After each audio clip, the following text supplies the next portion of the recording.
Hello, everybody. So today we're going to be talking about A-level further maths and should you take it at A-level.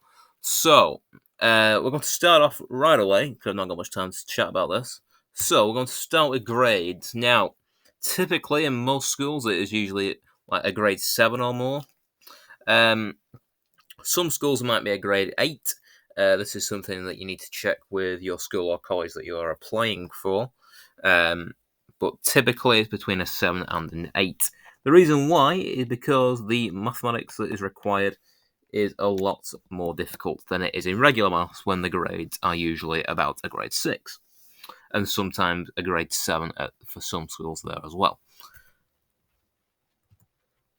Why should you take? Well, you really need to love maths, and you need commitment to solve these tough mathematics problems that you will come across during the course.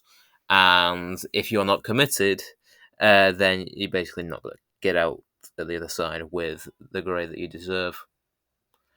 So,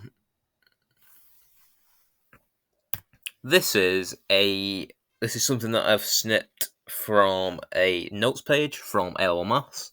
This is a standard differential equation from regular maths, where you are just using separation of variables, quite standard, and then comparing it to the further maths one, which is a lot more complicated. It's a second order, but it doesn't mean that it's nothing not doable. All it does mean is that further maths just requires a little bit more work than it does in regular maths when you're looking at that one which takes a couple of lines and that one which takes a few more lines. It just means that it just requires a little bit more commitment, a little bit more thought, but it doesn't mean that it's too hard and it's not doable, because it is. So I'm going to talk about EDEXCEL because that's the board that we do. So you will do a minimum of 4 papers. I'll tell you why in a minute. So the compulsory modules that you will do are Corpio 1 and Corpio 2. Typically, Corpio 1 is done in Year 12 and Corpio 2 is done in Year 13. And you do 2 more optional modules. The optional modules we'll talk about later on. So in the core stuff, you'll do some new stuff like complex numbers, matrices, and polar coordinates. And you will do some things but deeper from A-level maths, such as further integration and further differential equations. So, option-wise, you will do at least 2 of these. You'll do further pure 1, further pure 2, further statistics 1, further statistics 2, further mechanics 1, further mechanics 2, decision 1, decision 2. Now, to access the 2 modules, to do its follow-up, you must do its first. So what you can't do is say further pure 1 and further mechanics 2. You'd have to do further mechanics 1 in order to do further mechanics 2. So you need the prerequisites of its first one to do its follow-up, to do its 2 module, as it were. My advice is to pick 2 of the 1 modules, at least, because you can do as many modules as you wish. But the more modules that you do, the more things you have to revise. You have to think about that a little bit more as well. We'll talk about these individually in a moment. But I highly suggest picking 2 of the 1 modules because the 2 modules are quite a bit more difficult. Further Mechanics 2 is a lot harder than Further Mechanics 1. Further Statistics 2 is a hell of a lot harder than Further Statistics 1. So, Further Pure 1 has things like further vectors and conics.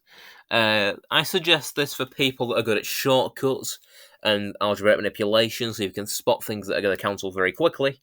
Then you might be very good at things like that and expanding brackets really quickly. Further Statistics 1 has a lot more distributions within it. That's what is basically what's in this module. And if you're very good with like worded questions, so some of the times we see people that are very good at English come through for further maths. So Further Statistics 1, Further Statistics 2 might be a module for you. It really just depends. Sometimes you get to pick these modules, sometimes they're already picked for you by your school or college. Decision 1 is like computer science, algorithms, programming sort of things. If you come from that background at GCSE, then you might want to choose decision. And finally, Further Mechanics 1, my personal favourite, is if you got like a physicsy style background, and the 2 topics that you look at are collisions and energy. This is quite good if you want to just explore 2 areas quite deeply. So collision and energy are the 2 things that you do in that. So, time. Most schools dedicate 5 hours of lessons to this. Sometimes it's less, depending on the school or college that you go to. And the homework that you will get is lots, essentially. You're going to have a lot of work, a lot more than what you do for A-level maths. Typically, the work goes that in an hour of the stuff that you do in lessons, you will do an hour of homework at home. Um, that's basically just so you can have a go at some of the exercises that are within the textbooks that more than likely your school will give you. Um, calculators wise, we have these two. So the one on the left is the one that I suggest every mathematician has. It's the Casio ClassWiz that you can find in Google or many other search engines. And the graphics calculators are also allowed, so that one that's there on the right is the Numworks calculator. It's a lot better than the other Casio CG50. Yeah, it's a little bit more expensive, but it has a lot of functions and it's a hell of a lot easier to use than it is the CG50, which I find a bit clunky and I don't like it. But yeah, the CG50 has a little bit of nice shortcuts, but so does the Numworks. And there's a free emulator for the Numworks as well that you can just search for and have a practice around with it before you commit to buying it. So, should you be scared? Well, it depends. If you love maths and you've been working at these high grades at GCSE, then I think you'll probably rise to the challenge and enjoy what's out there for further maths. And if you need help, you have YouTube, such as my channel, and many more channels that are out there. And for me, the main reason I love maths is that it helps you look at the world in different ways. So with mechanics, you just see the world as a lot more different than you would if you didn't do mechanics, which is one of the reasons why it's my favourite module out there. And to finish up, I wanted to show you where maths will take you. So why should you do it? Well, it can give you these sort of ideas. So if you're going down the law route, maybe a solicitor or a barrister or some legal executive, maybe down the actuarial route with like being an actuary or an insurance consultant for a firm, maybe teaching, primary or secondary. It might be maths, it might be any other subject that might come under that branch of STEM. It might be down the intelligence and security route, so maybe a data analyst or a software engineer. You might be an economist, I don't know. You might be a recruitment consultant. You might go down the finance route. You might go down the IT route. You might go down the accountancy route. You might go down the science and technology route, where you might be a meteorologist, or down the forensics route, maybe, or the engineering route for being an architect or an aviation engineer. This is like just to show you that the list goes on. There are loads of potential things where maths can take you.